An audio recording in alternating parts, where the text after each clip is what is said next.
now available in paperback and e-readers. Isis, Revenge of the Cyber Goddess. The goddess next door takes on the threat of a deadly digital diva driven to destroy the world in this action-packed, all-new Isis series adventure. Get Isis, Revenge of the Cyber Goddess featuring a bonus pin-up and the other 2 books in the Cyber Goddess saga at online bookstores everywhere today.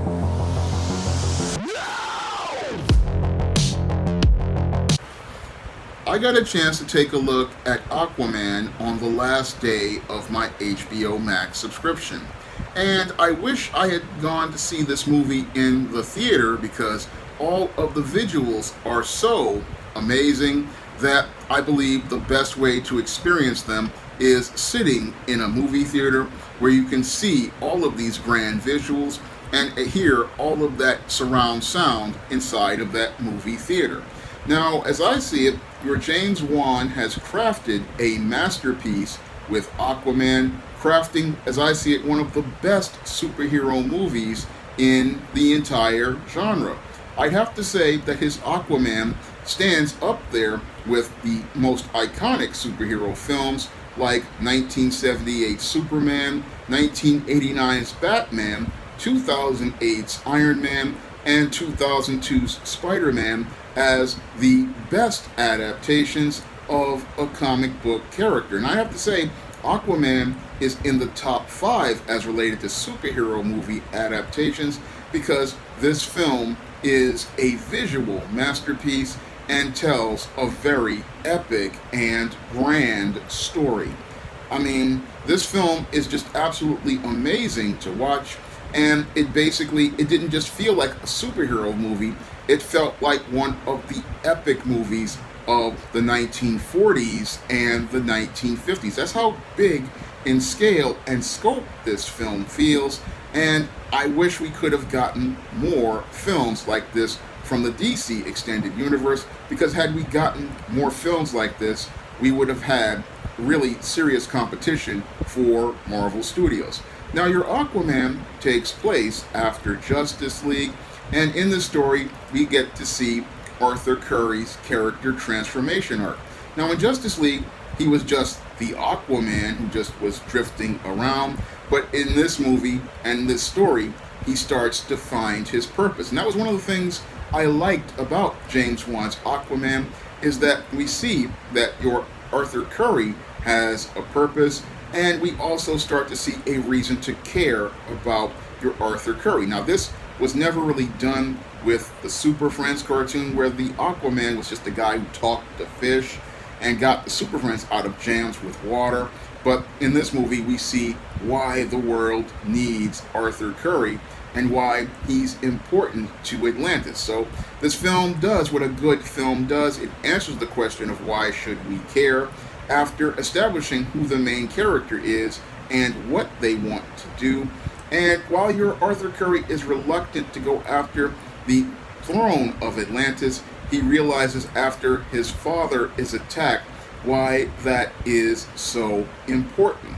And after seeing that the world of Atlantis is this close to waging war on the surface world, where his brother Orm is about to try to manipulate politics by doing things like hiring Black Manta to go out here and attack the Atlanteans, he realizes that he has to go out here and use his powers to take this throne, and the only way he can take that throne is by going out here and taking that trident. So there's a big quest for the golden trident, and in those sequences of the film, it feels a lot like Indiana Jones and that epicness of those movies, but the overall film has that grand scale when you watch it, and it just immerses you into a world. And that's another thing I liked about James Wan's Aquaman, is that you feel like you're immersed in a new world when you see the visuals as related to Atlantis. The visuals of Atlantis feel like a completely different world, feel like a completely different culture, and feel like a completely different society. And I like the way that he did that, because it takes you away, and it feels like a complete escape from our world, that we go into this world of Atlantis. And what I liked about the way the script was written is that you really start to care How about Arthur Curry? And you also start to care about the Atlantis, because the war that Orm is planning is not only going to affect the Atlanteans, it's going to affect the Earth, and that's why Aquaman's quest is so important, because that's what this whole movie is about.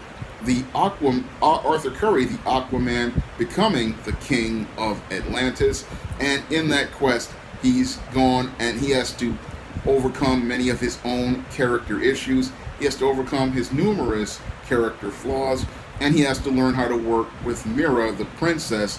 And there's great chemistry between Amber Heard and your Jason Momoa in those scenes. And what I also liked was the character development with your Michael Beaches and his son, who becomes Black Manta. That's a scene that I like because it provides a great contrast to Arthur Curry and his father. So I really liked the interaction between the fathers in this movie, and I liked the way they value patriarchy as related to not only the kingdom but also to legacy. So with Justice League, we saw a great father-son relationship with Victor Stone and his dad in the Snyder Cut, and we see that carried on here with James Wan's Aquaman.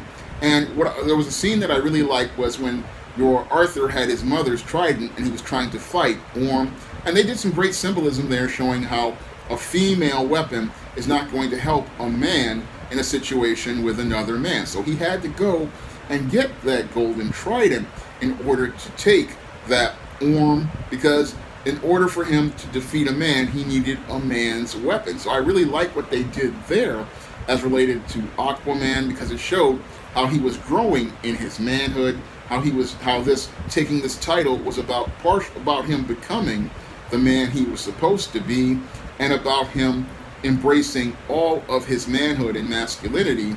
And that was one of the things I liked about how him drifting and running around was really making a commentary on how he was not really a complete and actualized man, but when he went out here and went on the quest with the Golden Trident, he became a man, because in that quest, he found his helpmeet in Mira, who helped him along the way, and she worked with him and helped support him in becoming the man he was supposed to be.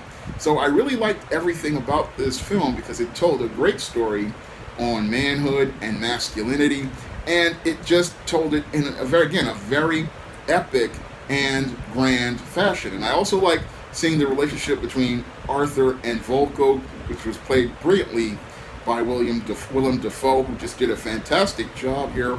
Just so much in this film that I just absolutely loved seeing, and I just love seeing this character being presented on screen and given the respect he deserves, and I love seeing his supporting characters being given the respect that they deserve. And I also like the way everything was building up, because it was just extremely true to the Aquaman comics and the Aquaman lore.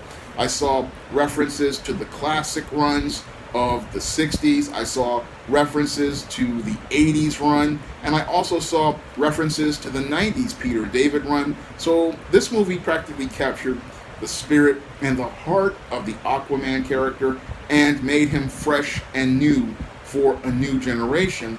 And what I really liked about this movie is it gave you a reason to care about Aquaman and showed you why he is considered a major part of the Justice League and why he is important to the overall team, because as the ruler of Atlantis, he is somebody who they desperately need in order to protect the world, because the world is 2/3 water, and he's needed there to be able to represent that part of the world. And again, they did a great job with this movie. I mean, James Wan crafted a masterpiece of a film, and I don't understand why this film did not get any Oscars, because this film should have gotten Oscars, as I see it, for the screenplay, for the special effects. And what's really sad is this film doesn't get the respect it deserves. Many people would see it as an underrated film, and I see it as, again, one of the best superhero films in the entire genre, because what makes this adaptation is that it stays true to the source material. it stays true to the heart of the character, and it makes the character fresh for an entire generation of viewers. Now, there were other things I really liked about this Aquaman movie, and one of the things I liked about Aquaman was the fact that even though you had Jason Momoa playing Arthur Curry and looking like partially like the Peter David version, they had Ocean Master looking like the classic Aquaman. And that was one of the things that many people would probably miss when you look at this film. I mean, when you look at Ocean Master, he looks just like the classic Arthur Curry from the comics. Meanwhile, your Jason Momoa looks more like the Peter David version of Aquaman and acts more like the Peter David version, whereas the Ocean Master Orm looks just like the classic Aquaman. And I think they did that artistically, but they did a fantastic job of it. But this film is one that you definitely want to experience. I give it my highest recommendation. This film, Aquaman, well, it's one of the best superhero movies ever made, and I have to say I'm looking forward to Aquaman 2, because when I look at how the story was set up with Black Manta and the way they presented him and his family, showing that patriarchal legacy from the grandfather to the father to the son, and then showing your Arthur Curry leading up to the death of the Black Manta's dad, and Aquaman getting involved with Mera. I know what's coming, and if you've read the comics from the 70s, you know what's coming, and I'm hoping that that storyline is presented in Aquaman 2, and we start to see an escalation between the feud with Aquaman and Black Manta, because we have the great start of a really solid story for a sequel as related to revenge and forgiveness if they go that route, because that storyline between Aquaman and Black Manta was portrayed beautifully on screen, and I liked seeing how this Black Manta character was evolving in this film.